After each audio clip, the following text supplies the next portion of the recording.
Welcome back to my channel Shanthi சண்டல் vlogs. இன்னைக்கு சூப்பரான புதினா சட்னி ரொம்ப சிம்பிளா எப்படி பண்ணலாம் அப்படிங்கறது பார்க்கலாம். ஒரு பேன் வச்சு ஆயில் விட்டு 5 பட்டை மிளகா நல்லா செவக்க வறுத்து எடுத்துக்கலாம். சில பேருக்கு பச்சையாவே புதினா கொத்தமல்லியை வச்சு அரைக்கிறது பிடிக்காது. அதனால இது மாதிரி வதக்கி வச்சு இட்லிக்கு பொங்கலுக்கு வச்சு சாப்பிட்டோம் அப்படின்னா அடா அமிர்தமா இருக்குங்க. பட்டை மிளகா நான் 5 வச்சிருக்கேன். அதை எண்ணெயில நல்லா வறுத்து எடுத்துக்கிறேன். ஒரு கைப்பிடி அளவுக்கு புதினாவை அதே ஆயில்ல சேர்த்து நல்லா 1 நிமிஷம் வதக்கி விடுங்க. செம்ம டக்கரா இருக்குங்க. இது மாதிரி செஞ்சு இந்த புதினா சட்னி சாப்பிடும்போது கண்டிப்பா நீங்க மிஸ் பண்ணவே பண்ணாதீங்க. இதை கண்டிப்பா செஞ்சு பாருங்க. 1 நிமிஷம் நல்லா வதக்கி அதையும் தனியா எடுத்து வச்சுக்கலாம்.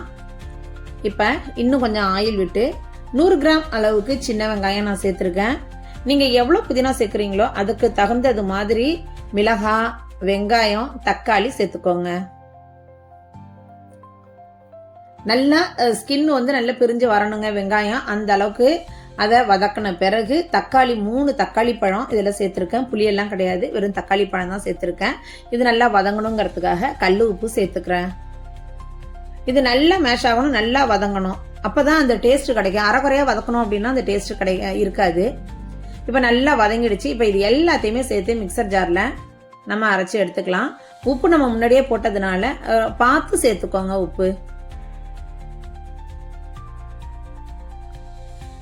இப்போ நல்லா அரைச்சி எடுத்துக்கலாம்ப்பா. சூப்பராக இருக்கும்ப்பா, நிஜமாக சொல்கிறேன். இந்த புதினா சட்னியை நீங்கள் செஞ்சு சாப்பிட்டீங்க அப்படின்னா கண்டிப்பாக 5 இட்லி சாப்பிட்றவங்க 8 இட்லி டெஃபினட்டாக சாப்பிடுவாங்க. நீங்கள் சாப்பிட்டுட்டு இது மாதிரி செஞ்சு சாப்பிட்டுட்டு எனக்கு கமெண்ட் பண்ணுங்க. அவ்வளோதான்ப்பா, அரைச்சாச்சு. இதுக்கு ஒரு தாளிப்பு கொடுத்துக்கலாம். கடுகுளுத்தம்பருப்பு, கருவேப்பிலை தான், அவ்வளோதான், வேறு எதுவுமே கிடையாது. இதை தாளித்து கொட்டி சாப்பிட்டோம் அப்படின்னா இட்லிக்கு மட்டும் இல்லை பொங்கலுக்குமே அட்டகாசமாக இருக்கும். எப்பொழுதுமே பச்சையாகவே அள்ளி அள்ளி வச்சு அரைக்கிறத விட இது மாதிரி வதக்கி வச்சு செஞ்சு சாப்பிட்டு பாருங்கள். வேறு லெவலாக இருக்கும். இட்லிக்கு, தோசைக்கு, பொங்கலுக்கு செம்ம காம்பினேஷனாக இருக்கும். செம்ம காம்பினேஷனாக இருக்கும். இன்றைக்கி அவ்வளோ ஒரு டேஸ்ட்டு அட்டகாசமாக இருந்துச்சு. இட்லிக்கும் பொங்கலுக்கும் நானும் எங்கள் சின்னவும் தொட்டுட்டு சாப்பிட்டோம். வேறு லெவலாக இருந்துச்சு. ஸோ கண்டிப்பாக இந்த புதினா சட்னியை செஞ்சு பார்த்துட்டு எப்படி இருந்துச்சு அப்படிங்கிறத மறக்காமல் கமெண்ட் பண்ணுங்கள். அதோட புதுசாக பார்க்குறீங்க அப்படின்னா சாந்தி சண்டல் விலாக்ஸை சப்ஸ்கிரைப் பண்ணிட்டு பாருங்க. உங்கள் ஃப்ரெண்ட்ஸ் அண்ட் ரிலேட்டிவ்ஸ்க்கு நிறைய ஷேர் பண்ணுங்க. நான் லாங் வீடியோஸ்லாம் போட்டுட்ருக்கேன். அதனால் அந்த வீடியோஸ் எல்லாமே ஃபுல் வீடியோஸாக பாருங்கள். ரெசிபீஸ்லாம் நிறைய போட்டிருக்கேன். சாந்தி சண்டல் விலாக்ஸில் போயிட்டு பாருங்கள்.